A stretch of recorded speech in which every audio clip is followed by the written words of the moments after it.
Bugün Görüşüm sizinle beraber Korkulu Ev adlanan bir yerine gideceğiz. Dostlar ve bu arada mən də buradayam. Gedək. Ve Zamin dostumuz da burada uşaqlar ve başladı videomuza. Getdik. Gedək Tunar. Elə bəs biçirdim. Getdik. Getdik. Getdik dostlar. Gedirik. Gedirik dostlar. Tamam başlayalım. Bu arada videonu beğenip kanala abone olmayı unutmayın. Gedək. Burada o kadar evler var ki sahipsiz. Elə bunlar qorxulu ev oxşayır. Öyle. Dostlar burada mənim də kanalıma abone olmayı unutmayın. Bu Tulanın kanalıdır. Mənim kanalımın adı Zamin Z.A.M.I.N. Hamısının ortasında nokta var. Abone olup like atmayı unutmayın. Ha. Profilde de öz şəklim var. Dostlar gedək. Dostlar Tunarca qabağa. Qabaqda bir sürü düşsün. Hə?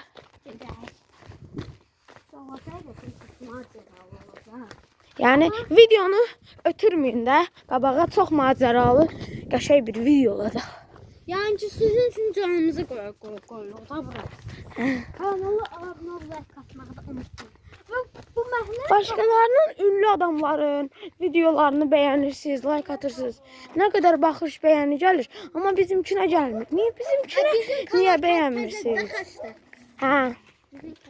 Ya inşallah 10.000 plaket, 100.000 plaket, 1 milyon plaket, 100 milyon plaket, 10 milyon plaket alarıq inşallah.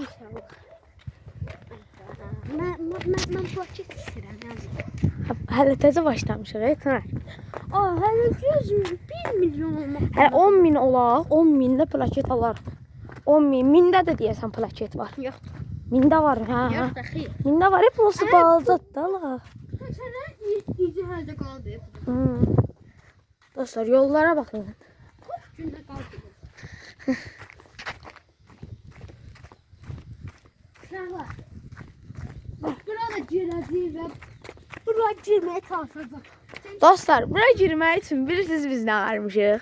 Bura baxın. Bura kilitdə. Qaydanı göstərəcəyik. Bura girmək üçün biz nə varmışıq. Şahımdan yadımıza salaq da biraz. O bilir. Dostlar bu arada sonraki videoda gələcək. Sonraki videoda nə seçək? Mən nə bilmirəm. Sonraki videoda O parkda sonda bir gezi qalmaq. O yox. O gərək bir eğer bu videoya 50 yox da. Eğer bu videoya 200 like gəlsə, day o boyda marketdə qalacağıq da. Yəni söz verirəm ki, hər şey yeyəcəyik.